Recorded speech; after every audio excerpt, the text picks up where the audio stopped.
So let's get started. Hello, everyone. Welcome to tonight's Loop event. I am Orhun and this is Sena. We are both students here in the Master's Program Design and Computation. And we will be moderating today's edition on this beautiful sunny day. And thank you for coming on that beautiful weather also. Loops is our event series here at New Practice, initiated together with the Berlin University Alliance, and now supported by the Projekt Zukunft of the State Berlin. So today we have two guests. One is joining us online, and one is here, like Peter Polack and Anna Engelhardt, who join us for a conversation on investigatory practices between art and technology and the role of algorithmic and parametric techniques in the reconstruction of crimes and human rights violations. And the loop here we have in front of us will show us the time and will show us when each round has finished. And afterwards, we invite you all to continue the conversation at the bar. So without further ado, let me introduce you to our first speaker, Anna Engelhardt, who is a video artist and a writer investigating the traces of material violence and the ghost of information. Engelhardt's practice deals with the toxic information environments stemming from structures of occupation and dispossession. Joining us online today, Engelhardt reflects on the role of investigatory art practice in the era of highly mediatized war crimes. And yeah, for those of you who are here that are visiting us for the first time, this is our loops who will be showing us the time of each round. And we will first have 50 minutes of input and some brief questions before we move into the second round of input. Then we will have a discussion round in the end. So you probably can't see the loop, but I will let you know if when the 50 minutes are over, I will be like, that's it. Thank you. Yeah. Now the loop has started. Okay, fantastic. Thank you very much. Just a second. I'm gonna give more like of an artist talk today, and in a talk today, I aim to reflect on the core method of my practice, which combines open source investigations and parafictional narratives to deal with instances of Russian colonial violence. And having worked against Russian colonial violence before the escalation of the Russian invasion of Ukraine 2 years ago, since 2022, I have been rethinking my practice to address the new context of the full-scale war. As you will see from this presentation, Russian expansion before 2022 was undertaken as a covert operation, every aspect of which has been extensively denied. Proving that the Russian soldiers invaded the country was a task in itself. This military strategy has been surpassed by the highly mediatized war crimes in which Russia publicly takes pride. What is the new role of an investigatory art practice in such an environment? What does it mean to reconstruct a crime scene, the perpetrator and the process of which is known? Before I jump into the kind of gist of the talk, I just want to be on the same page with all of you in regards to the methods that I'm using. And I'm sure Peter can comment a lot about that. But I just wanted to be on the same page with you in regards to the term open source intelligence. And open source intelligence, as you can see on the slide, is essentially an array of methods that allow you to scrape data publicly available online to make assumptions or to gather intelligence that is not available online or that is considered secretive. One of the most well-known examples of open source intelligence is satellite images. Satellite images are publicly available online, yet by looking at them, you can uncover information that might be considered top secret, like for instance, I don't know, like military base locations, etc.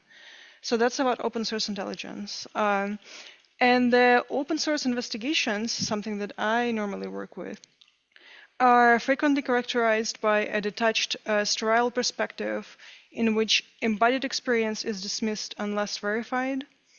This is something that you can see here on this slide, where you can see a Russian military base, Khmimim, in Syria. On the left, it's a civilian airport in Syria before Russian takeover, and on the right, it's a Russian military base after the conversion. These satellite images were important because, as always, Russia was denying its presence in Syria at the time where it actually invaded. And together with my long-term collaborator, Mark Tsinkevich, we tried to make sense of the mismatch between such distance perspective, let's say the God view, and the reality of graphic horror it aims to represent. We explored this tension in the film Onset, for which I want to show you the trailer.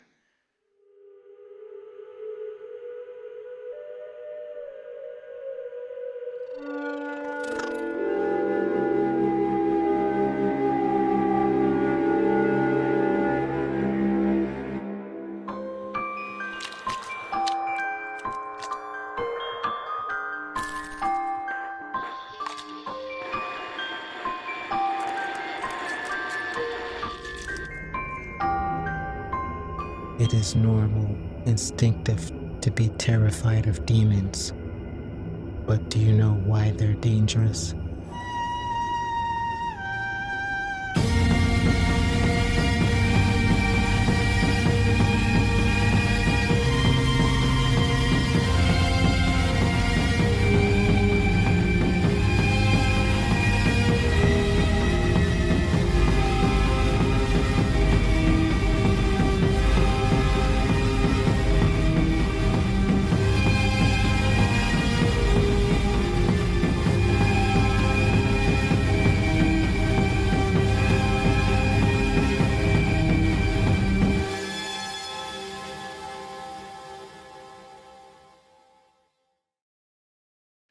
So one of the environments, for instance, that you could see in the film is the military base that I'm showing you here.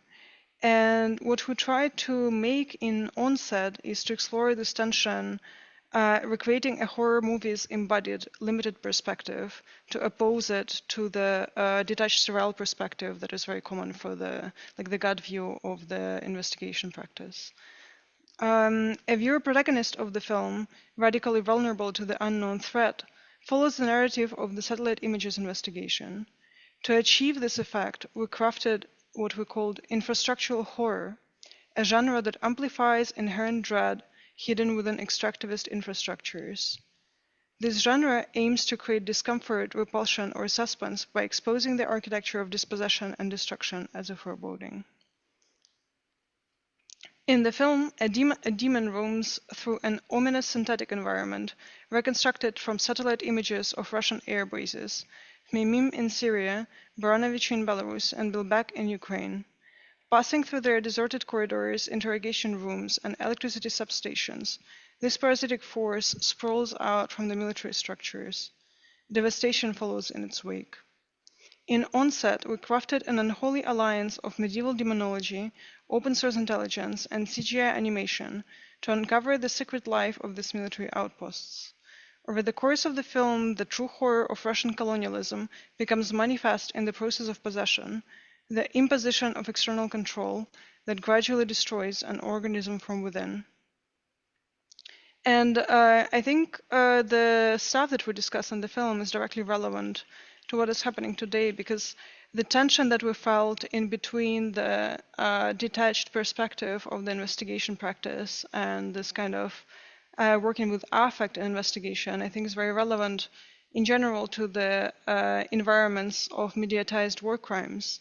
And I think similarly to how Russia changed the military tactic, displaying and taking pride in its war crimes, the same stuff that I'm discussing today can be applied to the Israeli war crimes today.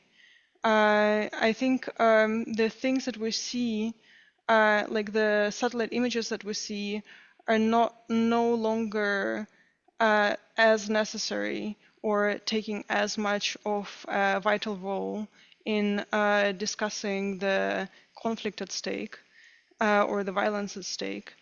I think we way surpassed the media ecology that was happening in early 2000s when by displaying the fact of torture, you could create you could politicize a mass of people. I think today what we're dealing with is not the scarcity of information, but the boundary that is created by the suspension of disbelief. And suspension of disbelief, I feel, is a very useful notion to work with, because suspension of disbelief implies a willing desire of your audience to suspend their disbelief in the image. They might know consciously that the image is not true, but they still choose to believe the false information. So how do you establish your practice in that environment? And I think the only answer to that is to start working with affect and to start utilize that affect and weaponize the affect in a way that aligns with the investigatory practice, not contradicts the investigatory practice. And this is something that comes together when, with Mark, we were thinking about the intersections between the Russian military strategy and a more older tradition of working with these cases of extreme violence that our culture knows how to deal with, specifically when they discuss demons. Demon is that, in culture, is that exacerbated example of evil that I think really well suits both Russian and Israeli military strategy. And one of the critical insights demonology gave us was that the medieval understanding of possession was embodied and material. Just a second. And we show that in all the cases we discuss, the onset of invasion is eerily similar to that of demonic possession, quiet infiltration that aims to uphold the image of seeming normalcy while corrupting the system. In demonology, a demon always seeks to obfuscate and hide its name since it grants power to an exorcist. In an eerily similar vein, Russian troops always come unannounced, hiding their insignia and destroying any proof of their presence. They spread throughout the country from within, taking control over and destroying its vital infrastructure. They weaponize the structures to aid their advance, replacing civilian functions with military ones, turning the sovereign states against themselves. The invading force reconstructs the destroyed infrastructure only to the bare minimum needed to protect and serve the invasion, without any regard for those living under the occupation. When one extracts Russian occupation from the equation, it becomes apparent how fragile the structures are compared to the life force of resistance, ready to take over at any point. One of the critical insights demonology gave us was that a demon would be located in a particular limb and then exercised through connection to that organ. In the body, demons specifically locate themselves in the spinal column, nervous systems, and deepest nervous centers through which they control the whole being. It led us to the clue that a demon, taking control of the body from within, becomes entangled with the body it possesses. We found that the physical connection between seemingly immaterial demonic force and the body it harvests holds true for the way the Russian army is connected to the countries it aims to destroy. Investigating this connection as the Russian army's core weakness became the film focus. We show this connection between an invasive parasitic force and a host through a cord that connects them. This cord in the film is an electrical wire. As we describe in the film, the Russian military base consumes as much electricity as a steel plant. Terror inflicted by Russia is an energy-intensive state. This means that the source of energy that supplies Russian military is its weakness that can be exploited. Tracing the source of energy is a key goal that guides the viewer through the environments of the film. And what you can see on the slide is the work process behind the reconstructing the synthetic environments in the film. And on the left top side, you can see the actual location of the military base, of the electricity substation that we managed to locate in connection to Russian military base. This one specifically was the one in Belarus. Then you can see on the 1 minute left, just as a fantastic. reminder. Okay, cool. And then left bottom corner is the process of reconstructing this substation. Then on the right side bottom, you can see me with an iPad walking and navigating the CGI environment, essentially filming it. And then at the background of the slide, you can see the substation as it appeared in the final film. And then this is the still from the final film where the protagonist is walking through the substation. And essentially what we managed to do is we managed to, by coupling the open source investigation methods and this essentially fiction writing, we managed to arrive to the point where we traced the specific geolocation of the electricity substations that Russia relies on in Ukraine, Syria, and Belarus. You can see their location on this diagram and present them or frame them as a diagram that is essentially called a seal. Demonic seals are magic diagrams that are drawn to grant you protection against the demon. So yeah, that's it. Thank you for the heads up. Thank you very much for the input. That's actually perfect on time. So before we move on to the next section of inputs, we can have two very, very, very brief questions to directly to Anna's input, if there's any questions.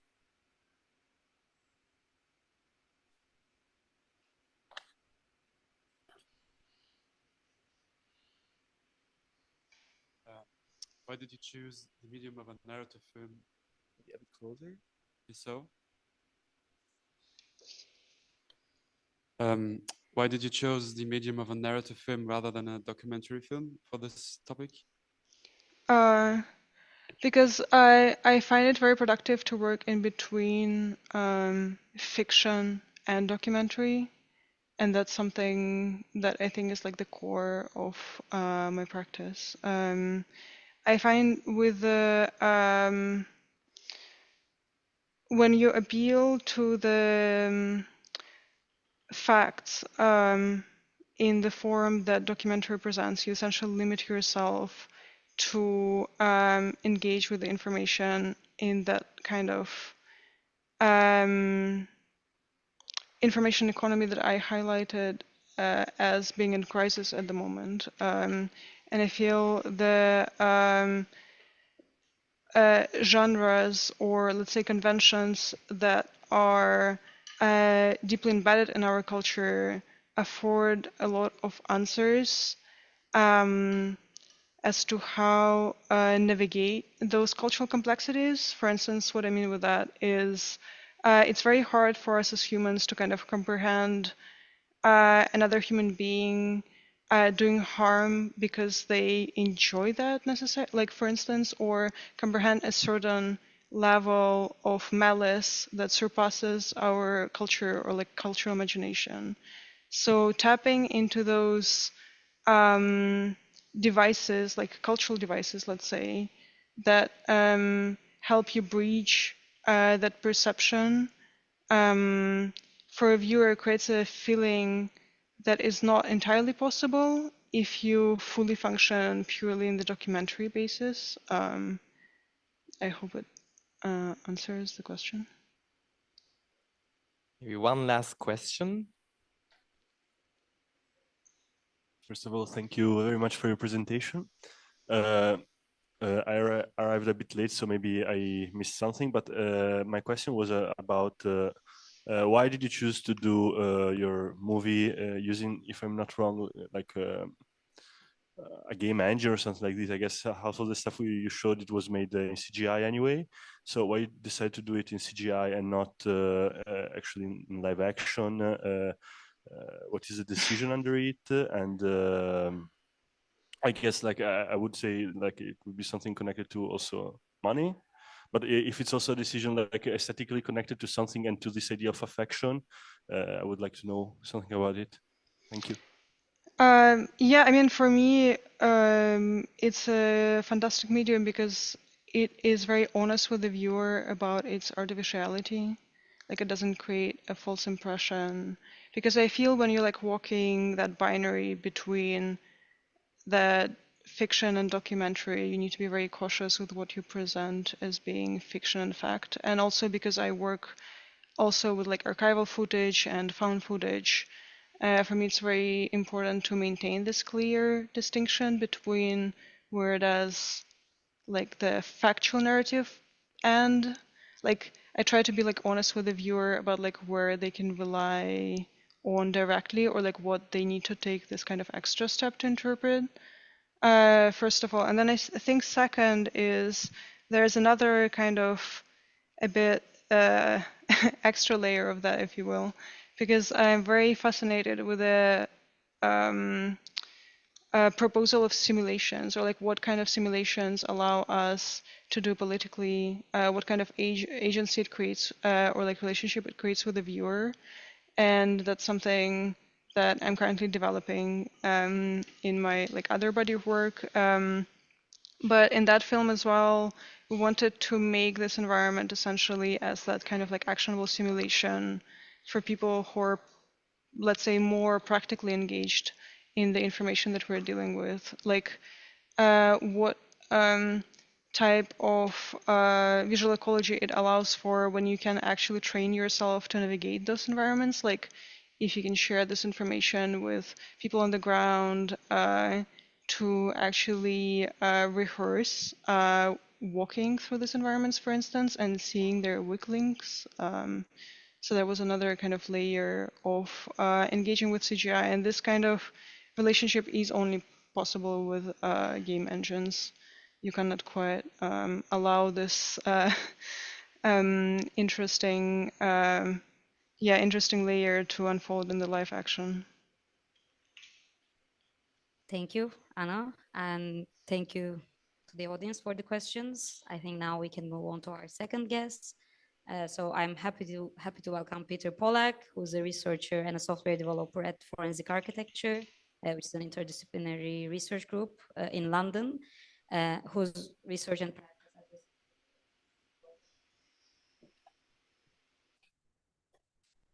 I think it's okay. It's working. Yes, yes.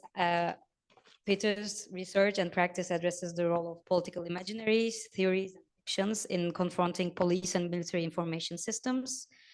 He holds a PhD in information studies from UCLA, and in his input today, he will discuss how the advent of algorithmic and parametric modes of reasoning make the objectivity of crime even more malleable, challenging fundamental assumptions about law and justice. Time is. Yeah, thanks to the students for setting everything up. Thanks for the invitation, and thanks for Anna for that introduction already. A lot of Anna's practice is about how the facts are mediated. So I hope as we're talking through this talk, you can think about some of the relations there. I'm going to give a history, a very fast one, and kind of a theory. It's less about a practice, but it's about how we can think about what's happening now in its historical context. So if you've been following the news, you know that there are all these AI systems that are associated with the invasion in Gaza. There's been news about this Lavender AI system, this Gospel AI system, and it's not really clear what these systems are doing. There's some information about it, but it's clearly some kind of black box to us, right? So what's interesting about this is that these kind of systems are not being used just by the Israeli military. They're also being used by the United Nations. There's a widespread interest in these types of AI systems as a way to mediate what's happening on the ground. And I wanted to try to pick that apart and give an idea of what's going on there, even if we can't understand what these systems are concretely doing, thinking about how they emerged in history. So to do that, we have to go back all the way to thinking about some of the terms that these systems are using. So one of the terms that the system uses is called social cohesion. So when I saw that, I knew immediately, okay, I've seen this before. This is something that is not new. It's a long-standing practice these systems are using. And where does it come from? So I'm going to take you all the way back to the beginning of what we can think of as true crime. So I don't know if you know what true crime is, but this is like, you think about these podcasts, these TV series that are representing crime, they kind of sensationalize it, right? This is not a really new thing. This has been existing for a long time.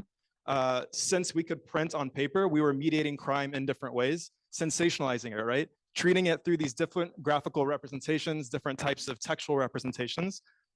And what's interesting here too is over time, as these prints started to come out about crime, there were different ways that they started to perceive crime.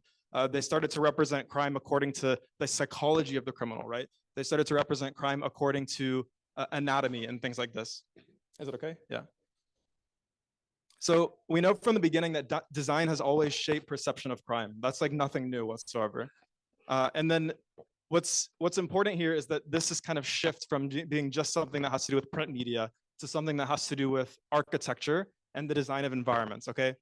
So when we think about the history of policing, especially in the United States, this emerged a lot out of practices of slavery, which had to be essentially, as slavery was abolished, these practices had to be reinstitutionalized into the police force as we know it today.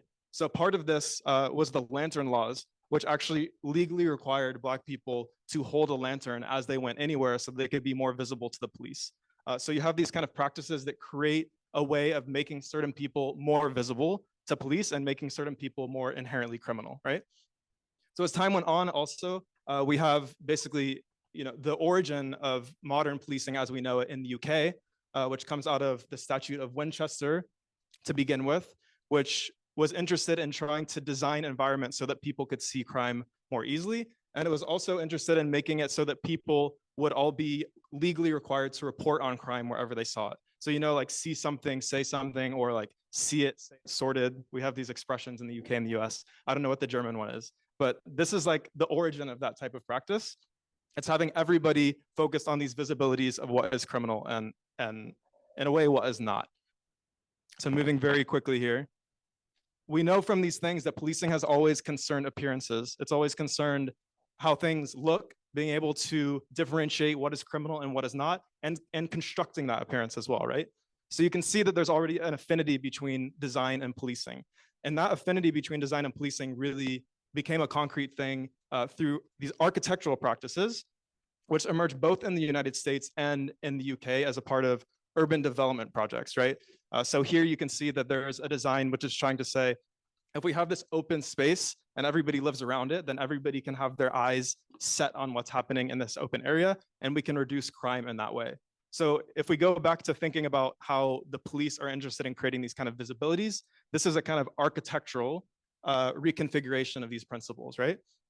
So this is basically becomes instrumentalized throughout the 60s, the 70s, the 80s, up to now in specific policing practices that are still being used. So, we talk about eyes on the street, this notion of eyes on the street, which comes out of these really humanitarian activist public development projects. They have this relationship to the Statute of Winchester before. They have this relationship to the way that design can make crime visible as a way to deter crime and as a way of what is called crime prevention through environmental design, which is a modern policing practice.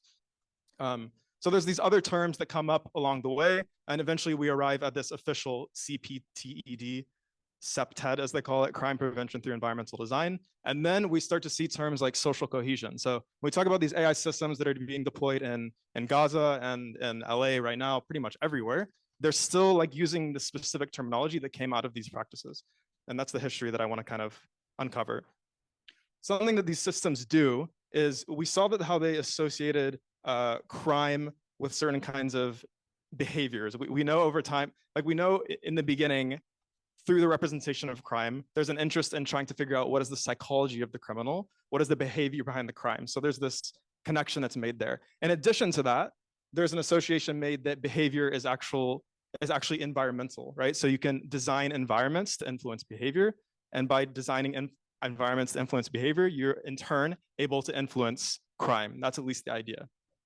So how this plays out in practice is, for example, in the LAPD, which is something I've researched for a while, working with community organizations in Los Angeles, like the Stop LAPD Spying Coalition.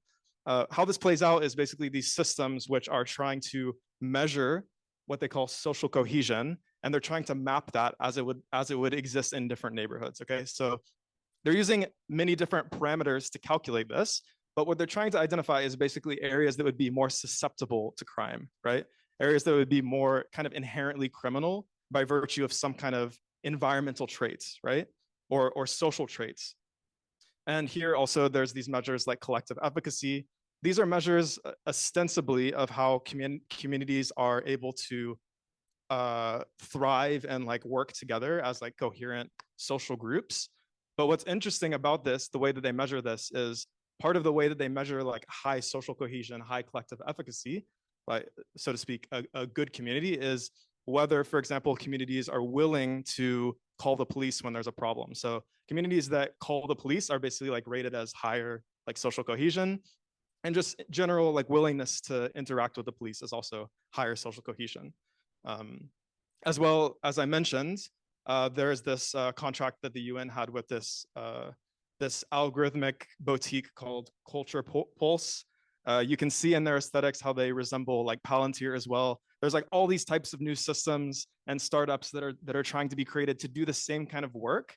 And so even if we can't peer into like the black box of this system, we can understand like the historical genealogy that it comes out of and be able to understand like what's going on. And they do make their papers available online, so you can like look through them and see the assumptions there.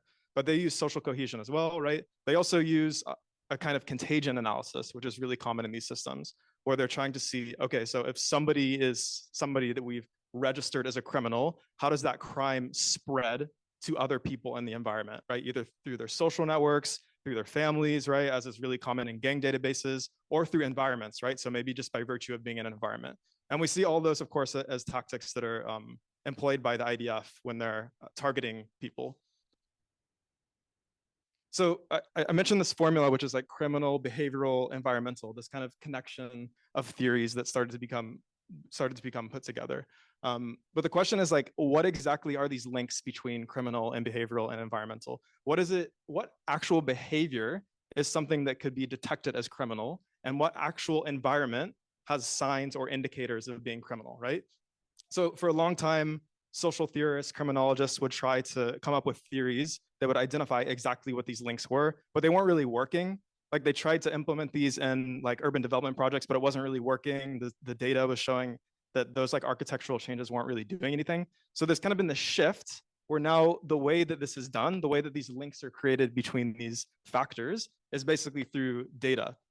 So how these connections are created is through parameters, basically. So parameters could be any number of things, as we mentioned, like propensity to call the police, willingness to cooperate with the police, like all these things, whether your family is in a gang, right? So these parameters are the ways that these things of being criminal, of having certain behaviors, and having certain environments are articulated together, right?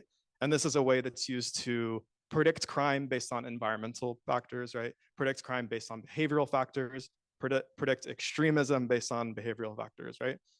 So we start to see the shift away from architecture as such towards a kind of interest in like heat maps, for example, heat maps that can say which environments are supposedly predisposed to crime. We also see community relations that start to get mediated as crime indicators, or like communities are now something that could be something that you could look to and measure to understand whether it has a propensity for crime. So you also see this kind of articulation of a community as something that's like determined by data, as opposed to something that is about people's relations with each other.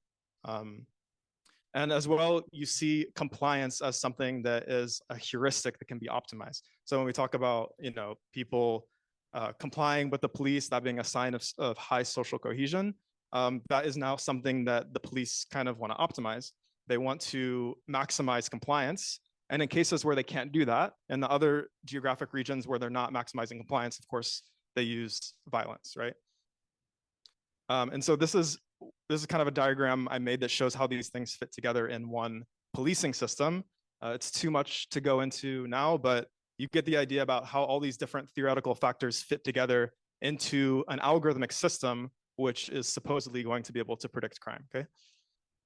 And what is really, really sketchy about this is that, you know, through filing for public records requests and looking to see what these systems are doing, we've seen kind of this correspondence between this basically author of this book, The Rise of Big Data Policing, and this UCLA professor who has now left UCLA because, you know, we made sure that the system predpol did not exist anymore, and now he's out. You see this correspondence between them in private emails where this academic is telling him, as a strategic matter, you should try to balance race or other factors as a technical matter.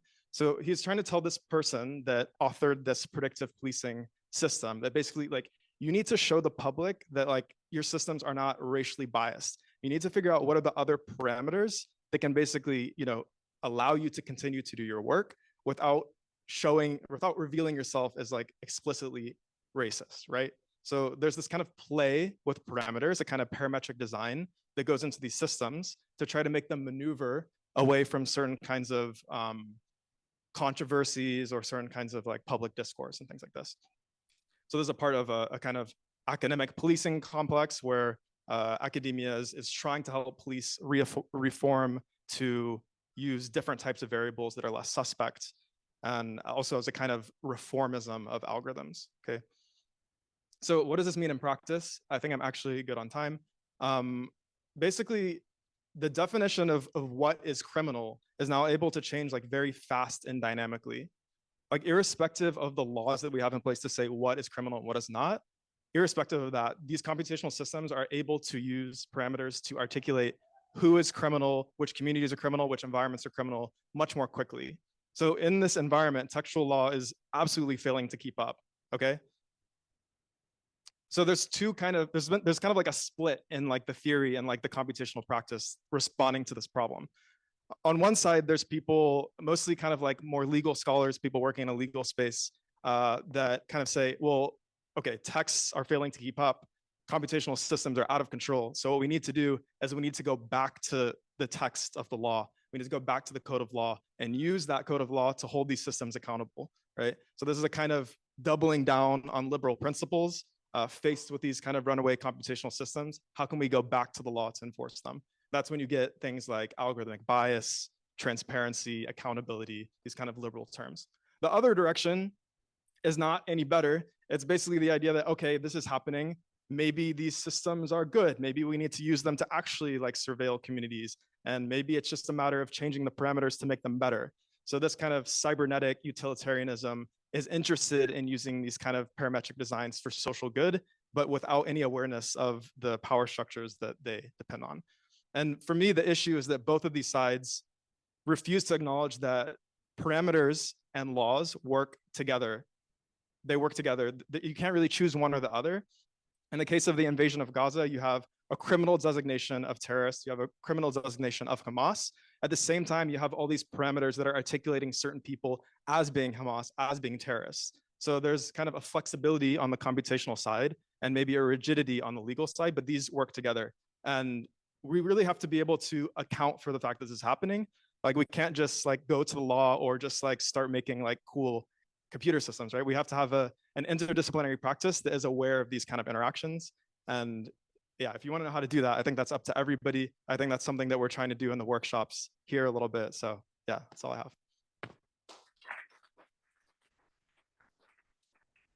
So thanks a lot, Peter. I think it's working now. Yes, for your input. So before I open up the discussion to the audience, if you have very specific questions, like very brief and specific questions for Peter, like we can again take two, maybe.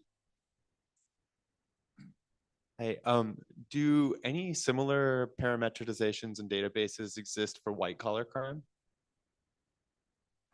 So I know there's the white collar like mapping project, right? Do you know about this one? Okay, so like the anti-eviction mapping project has done something like this. I think that they are specifically using like a kind of parametric design to be able to figure out what those are, if I remember correctly. Yeah, but you know that project is kind of like a provocation. So it would be, I mean, it would be interesting to like provoke that and take it even further. I don't know. Oh, actually, there are. I think there are that actually, like in terms of like fraud and like high scale like financial crime, there is that kind of thing also. Yeah. Yeah, maybe we can have one more question before we move on. Yes. First of all, thank you for that fantastic talk. Very interesting. I wonder how the parameters are defined and who defines those parameters, because that's a question behind it. Coming from healthcare, and I know that there is no data set which is flawless, I wonder how the decisions are made, which is the data set to jump into. Do you have any ideas on that? Yeah, so I think it would give us all a heart attack to see like how that's being done, especially in this context and like criminology. Yeah, so of course there's like sociologists, like sociology, like consultants kind of course they're all being informed by these existing criminological theories. But yeah, the work it's pretty sketchy, and like it just takes one statistician, one sociologist to look at that and be like, you can't really do that. It doesn't work like that. So there's a huge amount of flexibility. But of course, it's because the audience of these people that are making these data systems is like the police and like the military for the most part. So that's like where they're getting their contracts. So they kind of just have to demonstrate that there's like this hot new potential in making a system like this that's like incorporating different factors. Yeah, whether it actually works is a whole other conversation. But for example, in the predictive policing platform that was like disbanded, there was a system that was algorithmically predicting hotspots to police, but also they let police manually choose what the hotspots were. So it's like, it's this kind of thing. It's, yeah, but you know, we always have to acknowledge how it is like kind of snake oil. There is a lot of smoke and mirrors, but there are concrete things that these systems are doing, and these like parameters and the way that they're following people is a part of it. Yeah. Okay, thank you, Anna, and thank you, Peter, for the input. Now we can have a round of discussion between Anna, all of us, Peter, for the open questions that we have. As a starting point for the discussion, I would like to have a question for both of you. How do you navigate in your practice between abstract technological material, for example, satellite data, GPS, and leaked files often framed as objective, and personalized account and situated stories?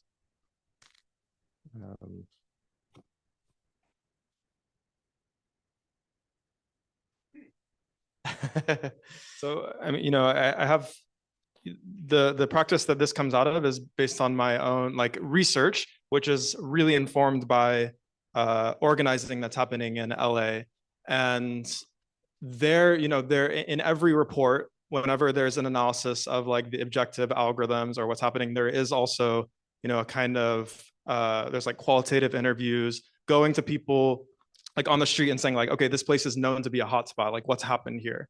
So there is a way, like those things are really not in tension, right? Like you have the algorithmic system that has its own problems, and then you can then go and talk to the person and get the more qualitative representation of that.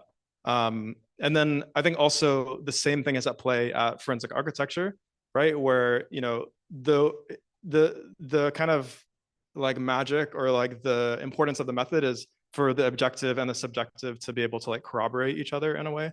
And yeah, those things are really not in tension. They can be, it can happen that you accidentally flatten them together, but I think that with these kind of interdisciplinary practices, it's possible to keep them both there to have a voice. Yeah.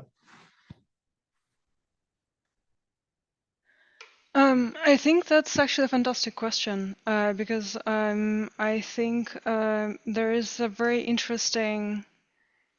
I think there is a very interesting tension happening there because I mean I'm coming as I mentioned before from that kind of open source investigation background as well, and I feel when you come from that background, there is that kind of idea that personalized or situated perspectives do not matter unless we're capable of verifying them somehow or bring them to the level of the quote-unquote objective knowledge. And that creates a lot of very problematic situations. And it is a very common pattern, let's say, and that's been described endlessly in decolonial theory and post-colonial studies, where there is a certain body of knowledge that is well known in a certain community, let's say indigenous people or Black community. Let's say it's a knowledge about oppression. And then it is a strong tendency of, let's say, anthropologists or white scientists to come and extract this knowledge from the community, pass it through the Western systems of knowledge and epistemologies, and present it as finally true, objective, or their own. So I find this kind of very old system at play still very prevalent in the way those investigations are conducted today. Usually the statements that are being corroborated or abstracted and, let's say, claimed to be like lifted to that like objective level are extremely well-known truisms for people who are affected by them. If you think about, let's say, I don't know, investigating,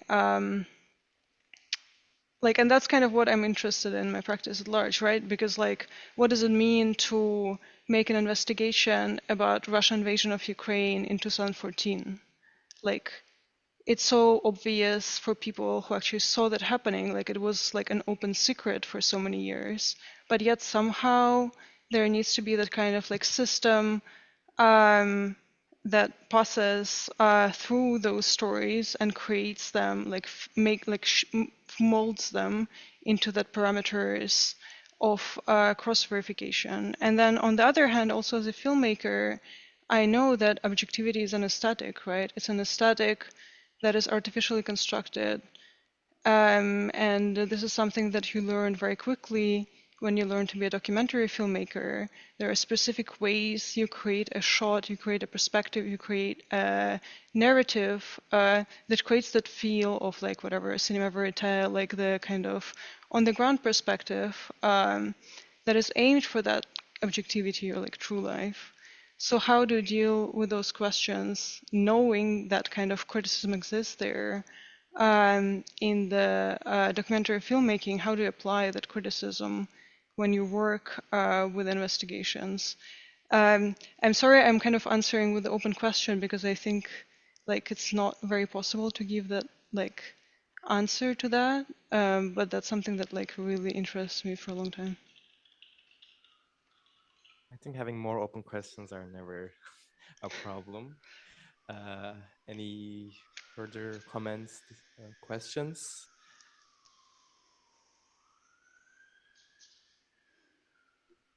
Yeah, go for it, sure. I just wondered, in your experience, or I guess for both of you, but more so for you, right? If there's the assessment of some of these parameters being quote unquote negative, right? Like I would presume there's things like poverty, there's things like this idea of social cohesion or like willingness to call the police.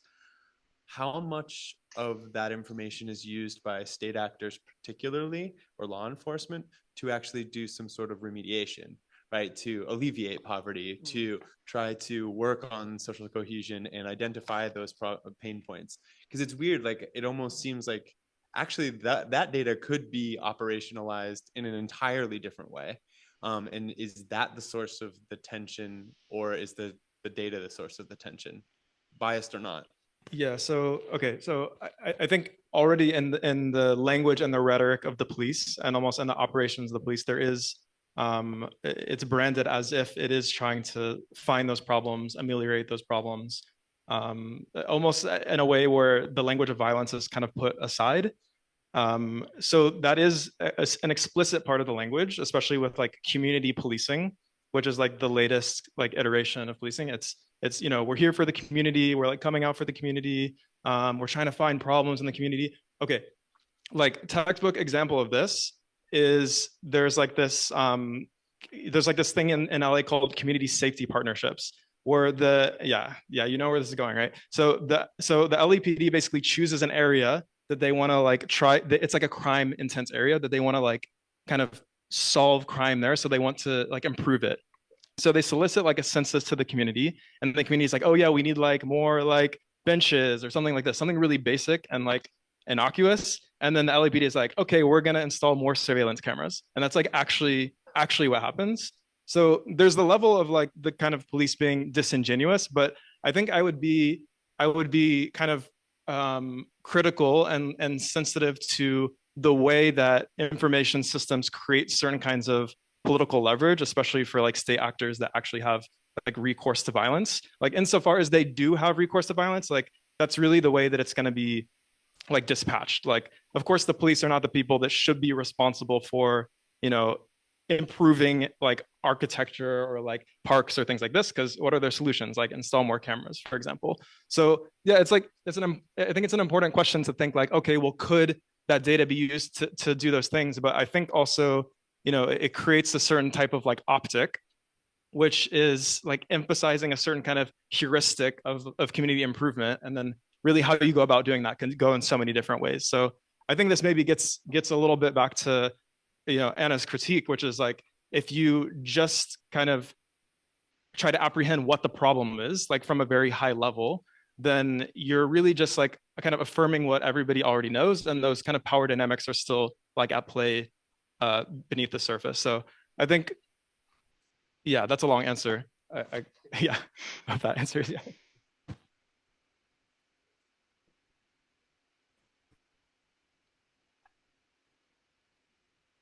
Hi, thanks for the talk, Peter. Really interesting.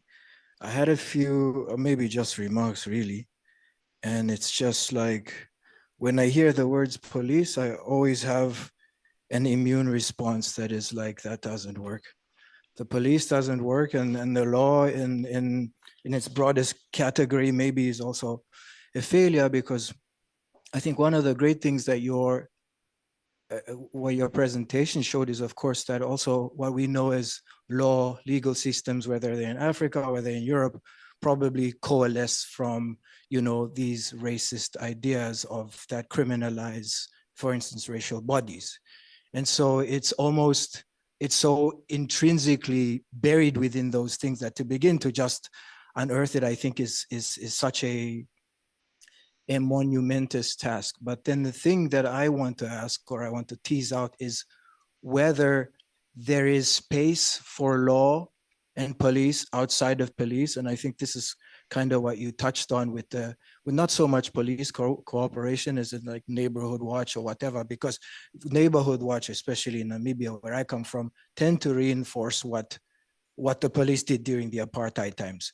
So I start to think about, if the laws that we know today coalesce from racial and these sort of like notions of what crime is and morality, European morality mostly, could we draw a form of policing or new directions for justice and law from movements or sort of movements or ideas that fought back against this racializing of police, but still maintained a modicum of justice? Things like what Sylvia, things like designing for fugitivity, and fugitivity coming out of the notion of marine communities, of course, fleeing plantations and living outside of the law, but still living within the community values of what laws are. So my question is that I often think about designing those kinds of provocations as like tactical anti-police technologies, like thinking about a community-sourced database of racist police that can run on like some sort of edge computing in, some kind of like homemade Google Glass. And but then I run into these questions of course, that's interesting, but is it ethical? Because if I trained like I imagine if I trained a data model to recognize racist police, I think it would kind of recognize most white people as maybe racist police, just because such a thing is so hard to approximate in computational dimensions. You get what I'm saying? So I think I'm kind of like just reacting of like the ethics of designing like counter, like tactical technologies, but also as a provocation to draw from other inspirations of because we can't, this notion of like this moralist notion of justice and law that we have right now cannot be universal. So just kind of like my thinking around that, yeah. Yeah, thanks so much for saying. I think you really hit the nail on the head. I can't remember the term that you used, but saying like technologies that can be like what was it again? Yeah, basically, like I think if we try to talk in a more abstract way, where when we talk about policing and we talk about surveillance, and we want to just think about maybe the forms that those take, try to like take it out of like its specific historical like racist genealogy for a second. I think we could try to extrapolate what are the kind of like technological tendencies of those systems.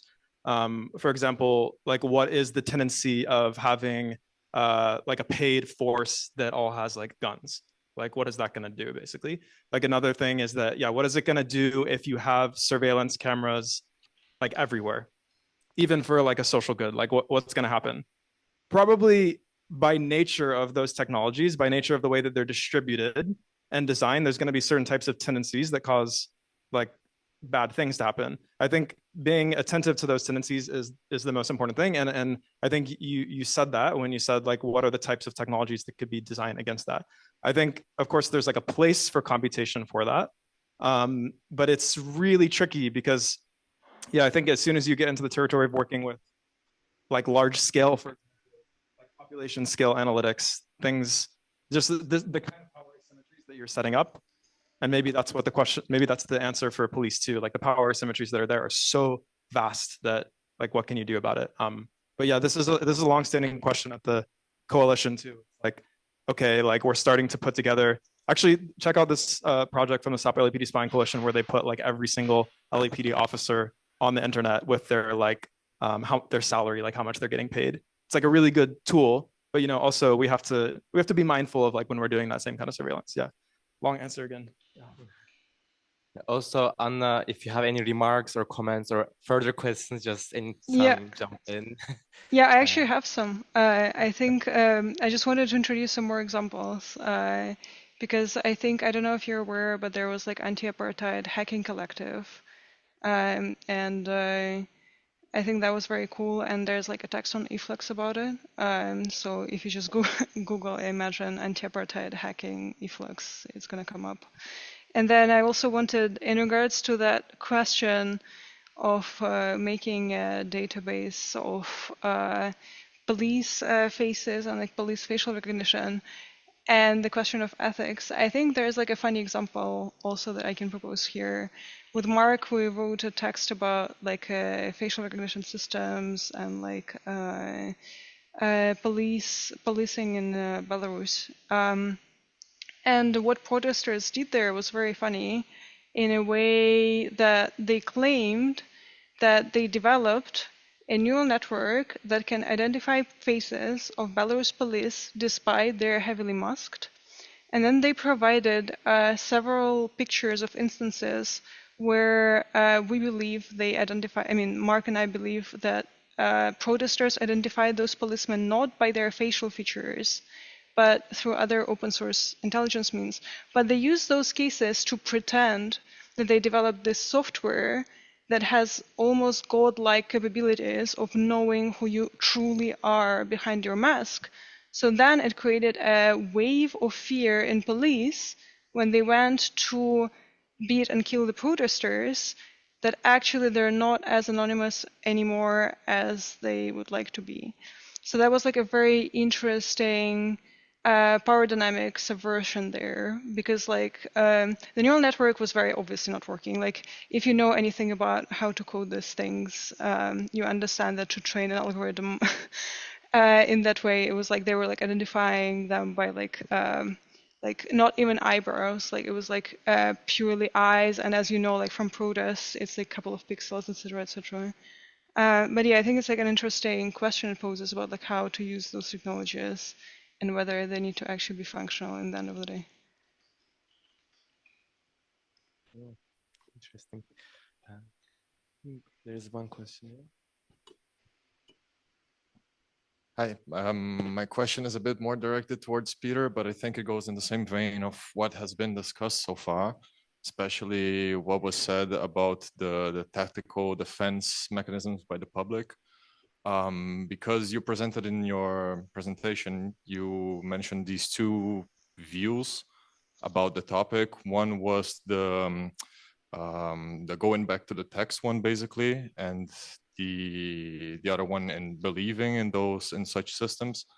And as you mentioned, both of those are rather, I would say, naive,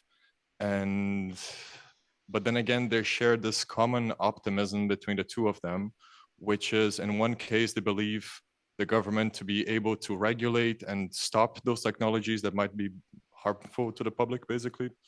And then on the other hand, you believe not in the government, but on the developers of such technologies. So in the end, you're just having faith on the people that possess the power to deal with those technologies in a way that is not harmful to the public. And that's this optimism, I think, would of course be missing in a maybe more believable vision about this topic, which would be that basically in the end, the general public has no say in how those technologies would be applied, how they would be developed, and how they would work against us. So in the end, like it ends up going towards this direction where, okay, so how can we protect ourselves as the public against those? Be it through, I don't know, like if there is some facial detecting stuff, how can we ensure our privacy as the public if we can't trust on the government to not leak our data? How can we protect ourselves? But then again, it ends in what you said about this, I think you call it a power asymmetry, because those forces are always going to have more resources than us to either develop or implement those technologies.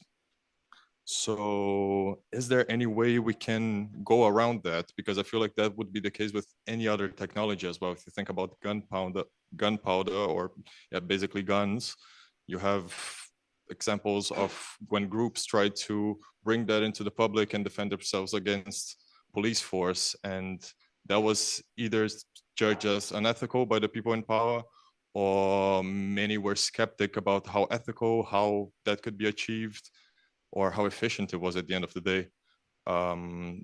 Does that bring us to the same place that we were before with guns, but now with AI? Are we having the same discussion over and over? Yeah, I think that's more like an open question I would like to put out there. Yeah, for sure. Thank you. So I think maybe the important thing to prioritize, and maybe like the type of like hope that's there, if that's what we're looking for, is that we need to be, how do I say, we need to develop not an analysis in the sense of like something that determines whether something is good or bad, but we need to have like a better literacy for these things is the main thing, especially like as a generation. Like we need to be able to have better literacy for what these things actually are. In the short term, I think like everything's kind of fair game. Like, you know, the coalition uses like legal tools like public records requests to expose these things. You know, you can use all these systems to your advantage, like legal systems, technological systems. You can like find ways to play around with them and like take advantage of them to do good things. There's also like this, you know, this phrase that it's like, even if you're a prison abolitionist, like you still sometimes are going to have to bail somebody out of prison with like money by giving the prison money, right? So like the important thing I think is over time to like try to develop a sensibility that can actually apprehend what things are and what we actually care about, or like what we actually want from like power structures or like organizations, right? And kind of just and appreciating that the ways that we think about things now are very like limiting and very limited. Whether it's this, like as you point out, like whether it's like a legal determinism or technological determinism, like neither of those things is really gonna like fix the problem. Yeah.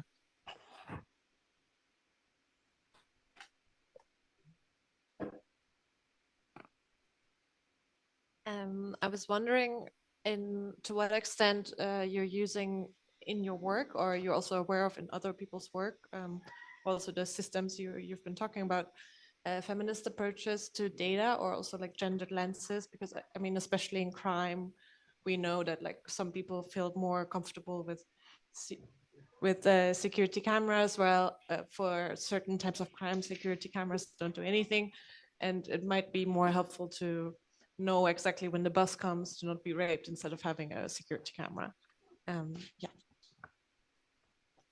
Yeah. So I don't know if I don't want to keep speaking, but I think the one of the things that is centered in the work and the kind of organizing that's being done, especially that's like against police surveillance technology, is that it is like an abolitionist and like critical practice is also a feminist one, and it is one that also has like class in its like view as well. So I guess the thing that's that this kind of organization like the way that I would respond, I guess, is by thinking about how this kind of like safety already exists at such a disequilibrium or like an asymmetry, whether it's between like genders or classes or things like this.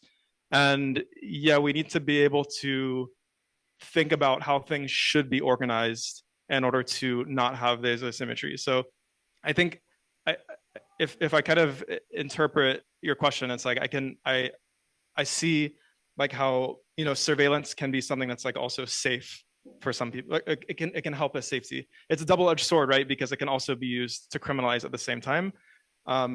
Basically, I think the answer to that is that basically surveillance isn't good or bad, but basically we have to take a step back to understand how is it being used, how is it situated in relation to different types of like policing practices, practices of enforcement, practices of violence. Because of course, you know, as it is now, the people that are behind those surveillance cameras are, you know, they're committing the same kind of crimes, basically. So, but maybe also like for different people. So I think, yeah, I hope that answers, yeah.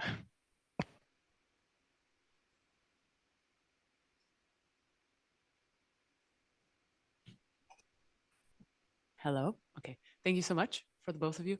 I think this is kind of maybe steering into a little bit of a different topic, but I'm curious in the, like, obviously we're in a room where I think interdisciplinarity is valued, and like maybe also taking like artistic methods of investigation seriously as a pursuit of truth somehow is like recognized as legitimate. But I'm curious in general in your fields to various like regards, how legitimate is maybe an artistic practice also in questioning these kind of computational systems, because I think like just coming from an artistic background myself, I think there is this relationship to data as truth being objective, art as emotional, thus subjective. And I think again, maybe this comes back to this question of like objectivity and subjectivity, but maybe we can also talk more about like the method of investigation. And I don't know if you would also call your practice artistic, but still I'd like to hear from both of you and maybe other people as well. Yeah, Anna, do you want to take that?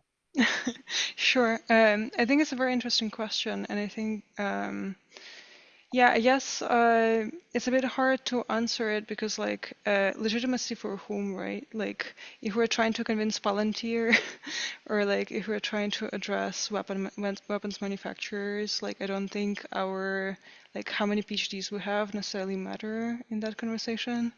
Like, I think in terms of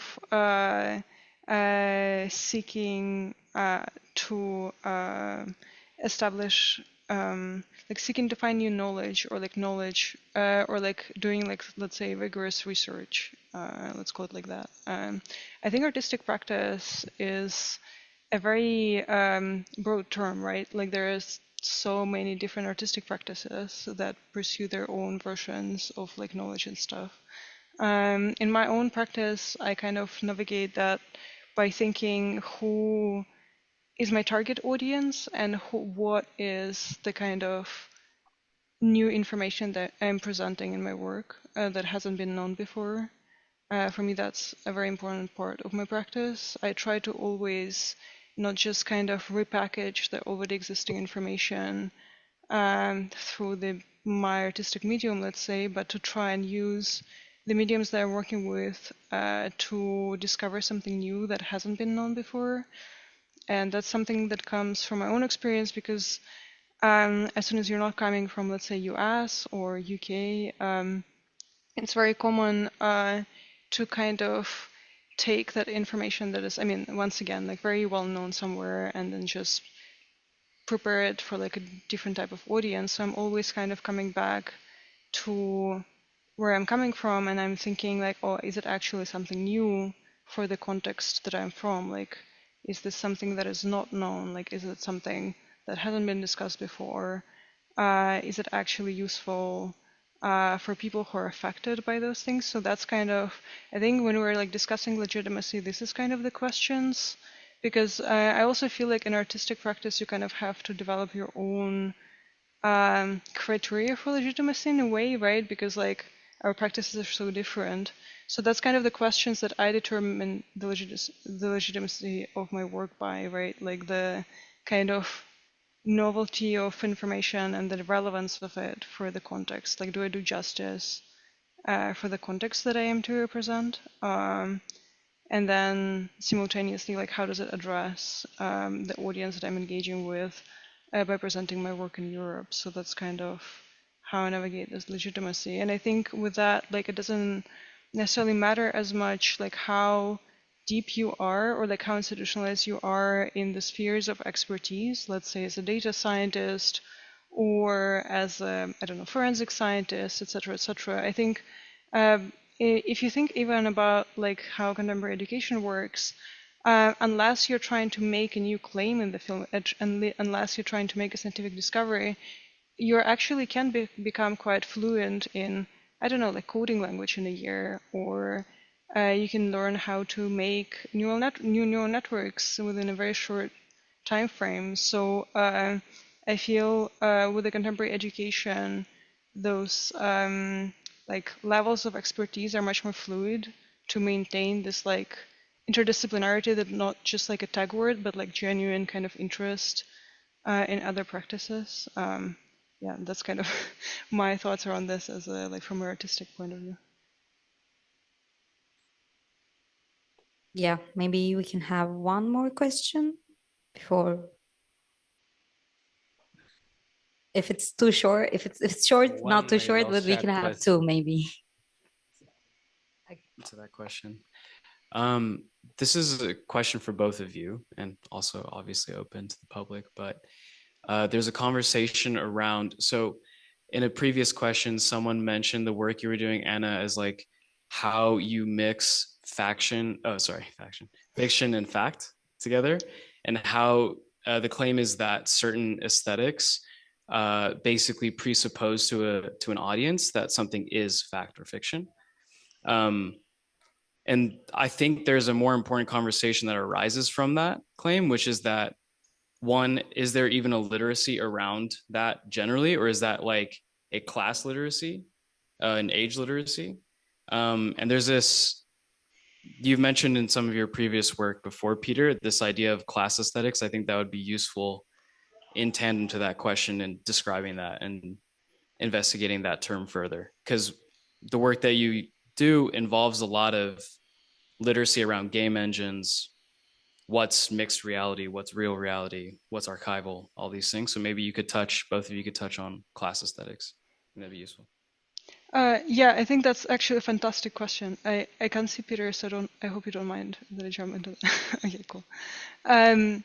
Yeah, I think it's actually a fantastic question, and I actually found some like absolutely crazy research around that, because when we think about target audiences of different type of aesthetic decisions, the type of aesthetic that I refer to as playing with that objectivity or trying to create that objectivity, it's an upper and middle class aesthetic. There is a lot of research. I mean, specifically, I'm referring to a body of research that has been done in the new wave of Russian propaganda that has been developed in the 90s. And it was very interesting because they developed a new kind of visual language that aimed to appeal to the objectivity of the state and the state apparatus. I mean, I'm referring to police here, that was able to maintain and like to skirt the public opinion to support the government at the time. It was basically at the core of the Putin's campaign in the late 90s. And I think that's very shared in contemporary environment. Once again, as Peter mentioned, the true crime stories, but then if you think about the birth of forensic science at large, contemporary forensic science is, first of all, a method of policing. It is part of the police departments. And forensic science was made by police in its contemporary form as a PR campaign to separate policing as we know it as a brute force that have been way too extensively criticized to actually have an authority, and that new aesthetic of objectivity that we see on the screen. And that's also what is known as CSI effect. I don't know if you're familiar with this, but there was this TV series. I mean, we all know this, right? Like the kind of TV series around the detective who is on the journey to uncover truth, and then they use all this like cool gadgets to actually get that objective knowledge. So all this appeal of cool gadget is essentially a very class-coded thing, because the appeal of science and that authority of science aesthetically is something that is very class-coded. And that's also something that I found out in that research of the Russian propaganda in the 90s, that that propaganda that was used only worked on the middle and upper classes. It didn't work on the people who, because of their underprivileged class background, because of their working class background, didn't have that deep rooted love for the scientific aesthetic. So there's a very interesting class divide in how those aesthetic choices influence us based on our class background. So yeah, I think it's like very fascinating to look into that, because I think it's kind of very interesting. Like with those, I mean, I think it's kind of coming across that like with those like aesthetic decisions, I'm never like kind of excluding myself from the equation. I'm always very curious about like how us, like as like let's say like people in the room, like how do we react to different type of messages? Like how do we, like what kind of propaganda do we fall for?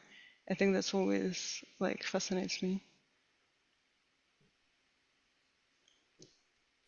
Yeah, and with that kind of answers what is the importance of art too, right? Because even if we're dealing with investigating some kind of facts or traces of facts on the ground, it's like there's also these questions of how the facts appear to us. And that's something that we're able to like push and criticize and make people be more reflexive about when they're looking at the work. So yeah. So I think we can continue our conversation at the bar. So I will just close the discussion. So we've reached the end of today's session. We would like to thank you all for coming, and also people watching from the stream, and especially today's guests. Thank you, Anna, and thank you, Peter. We'd also like to thank the team for making this possible, from streaming to setup to organization. So thank you all. And also we will continue with our loops formats. So like stay tuned. You can get updates from either our website, New Practice in Art and Technology, or our social media sites. So now I invite you all to continue the conversation at the bar.